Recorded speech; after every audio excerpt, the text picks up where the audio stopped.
On October 19th, 2017, an object was found passing through our solar system in an unbound orbit around our Sun.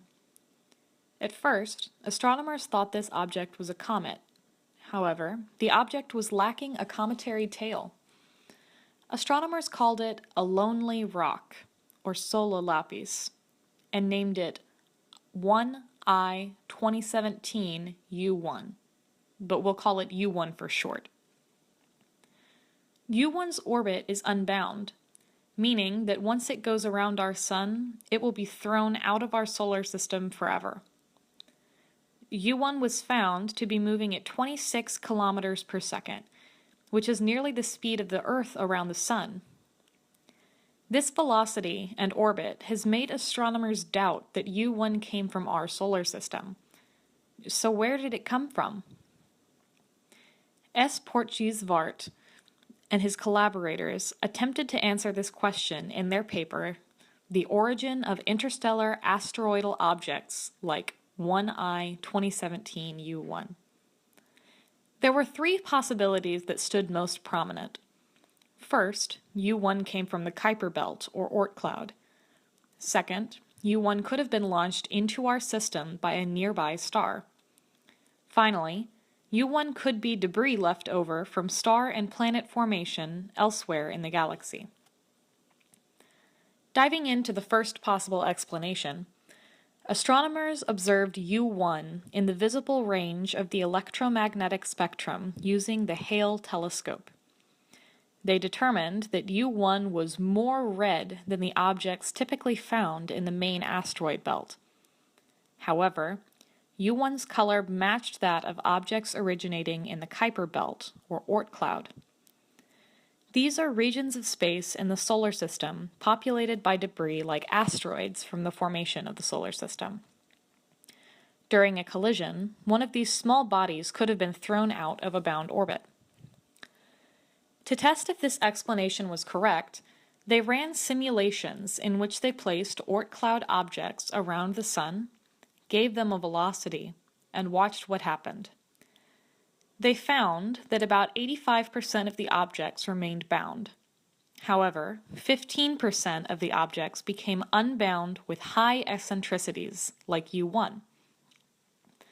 Of those objects with high eccentricities, only 0.1% came within 100 AU of the Sun, like U1 did.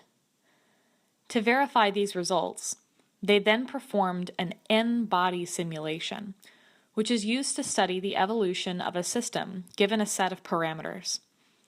They set the parameters to be able to look at objects with high eccentricities. They found that U1's velocity was much higher than that of the objects in their simulations. The discrepancy in velocity, paired with the low probability of collisions causing an object to have an orbit like that of U1, led these astronomers to the conclusion that U1 did not come from our own solar system. So did it come from a nearby star?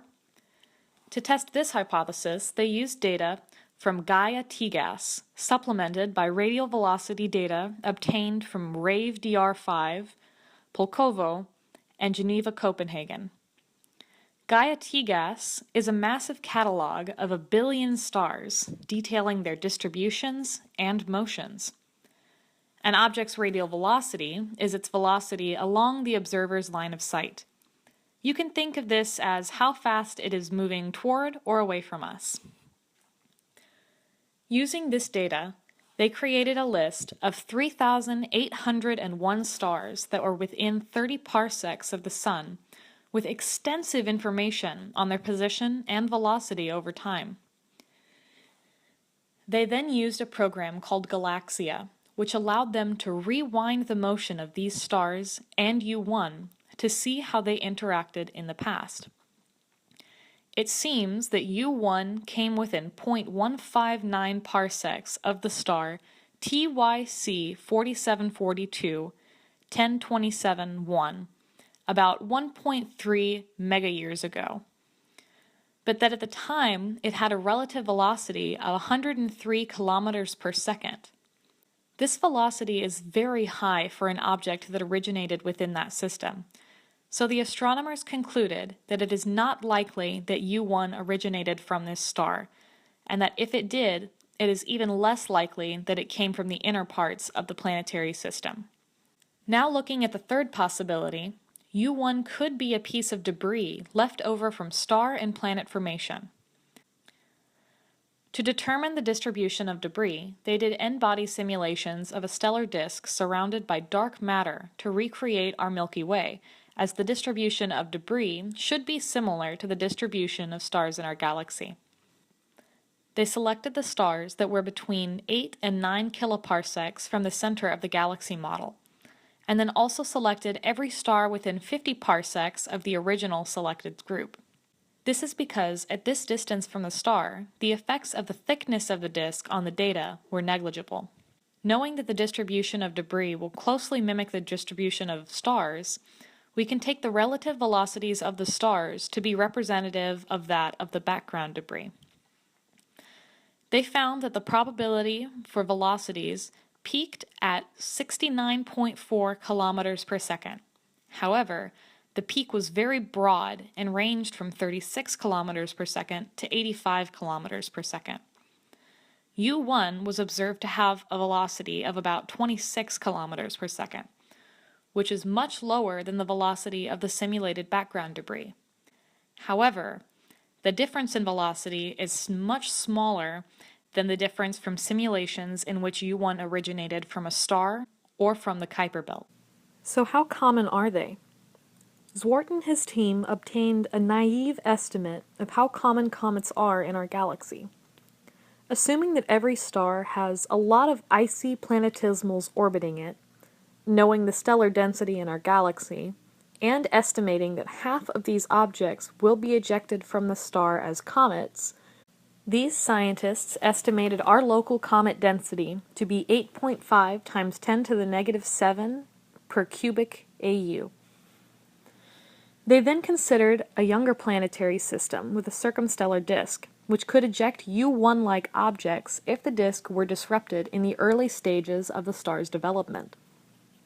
Assuming that this is the case, they arrived at an estimated mass of 5.5 times 10 to the 10 kilograms for U1, and thus estimated the maximum total density of lonely rocks in our galaxy to be 0.24 to 1.6 per cubic AU. To see how rare an object like U1 is, they estimated how much volume of space had to be observed by the Pan-STARRS telescope to detect a single object like U1. This volume considers not only the geometric cross-section of the object, but also the effects of gravitational focusing. As an object becomes more massive, it will reach a radius at which its effective cross-section is larger than its geometric cross-section due to gravity. The larger object's gravity will influence nearby smaller objects, pulling them in. Without gravitational focusing, a collision only occurs when an object's path intersects with the geometric cross-section of another object. However, with gravitational focusing, this effective cross-section increases, causing objects to collide that would have otherwise just passed each other. These scientists estimate that the density of interstellar objects like U1 is 0.08 per cubic AU, which actually makes them pretty common. Previous estimates of this density were much lower because they only looked at objects with a cometary tail, which excludes rocky bodies like U1. Now let's discuss some problems with this paper. I thought that the approach to answer the questions were interesting, but I was a bit skeptical about some parts. The main thing I took issue with was their lack of clarity on what they considered the cutoff for the quality of data when using Galaxia. They simply said that the quality of velocity data of the observed stars becomes insufficient to perform an accurate calculation for the integration further backwards in time, but they don't say what they consider the quality cutoff to be. When rewinding time to look at the interactions in the past between U1 and nearby stars, they were only able to look back 3 megayears. After that, the velocity data became too poor in quality. I also took issue with the fact that in their results section they mentioned for the first time that the event rate of Solar Lapis coming within 1 AU of the Sun is 2 to 12 times per year. I was also skeptical about some of the assumptions that were made without any reasoning behind them. For example, in the second section, when they solved for the total mass of the disk ejected material, they decide values of disk mass, metallicity, and expelled fraction without giving any reason as to why they do so. I found that in general, this paper was lacking an explanation of the assumptions for their data. So to sum up this paper, Zwart and his collaborators estimate that there are about 7 times 10 to the 14th objects per cubic parsec for our area of the Milky Way, while they also estimate the density of lonely rocks in our local region to be much higher at 0.2 to 1.6 times 10 to the 16th per cubic parsec, or 0.2 to 1.6 per AU cubed. They concluded that objects like U1 are most likely formed during planet and star formation elsewhere in the galaxy and traveled to our solar system over time.